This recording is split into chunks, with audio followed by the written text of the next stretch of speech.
On passe au dossier de ce journal. On va parler ce soir des centres permanents d'initiative pour l'environnement. Autrement dit, comment agir concrètement sur le terrain pour le développement durable. Un forum national est organisé jusqu'à demain à Morlaix.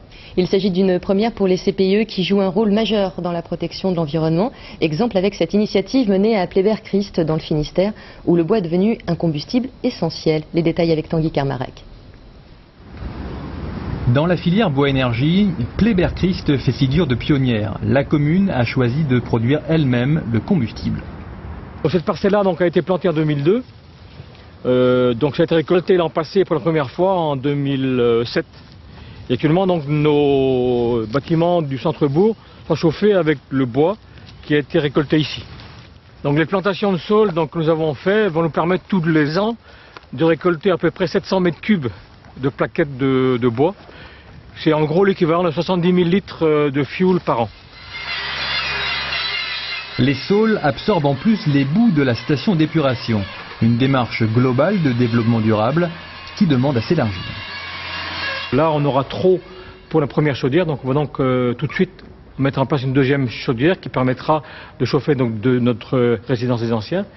Et donc ici, il y a un tas qui est prévu pour chauffer la piscine de Morlaix, qui provient du bois bocage, de tous les talus et les haies qui ont été coupés en début d'hiver.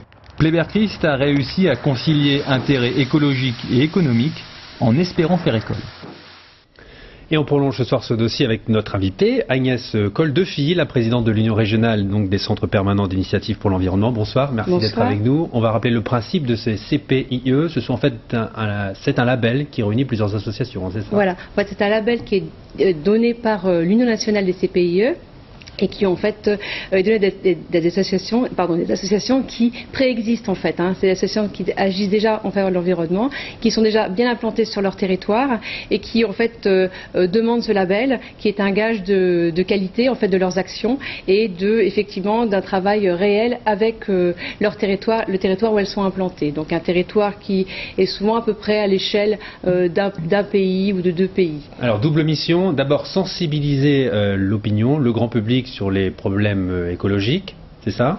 Alors, il y a donc un gros secteur qui est l'éducation à l'environnement, donc qui va concerner les publics des plus jeunes enfants, donc jusqu'aux personnes tout au long de leur vie, et puis aussi l'accompagnement de structures communales, intercommunales. Vous avez un rôle d'expert, de conseil là. Voilà, tout à fait.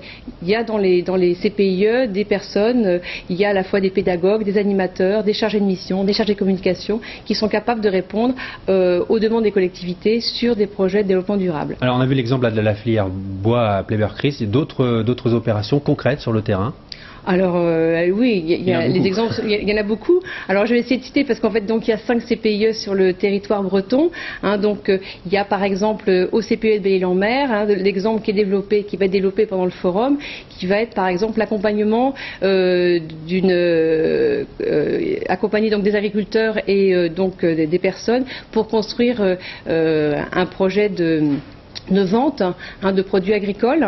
Il y a également sur l'Opérette, le CPIE Vallée de l'Elorne, un projet d'accompagnement d'une commune périurbaine, donc proche de Brest, à la sensibilisation à la biodiversité, à la façon de la préserver.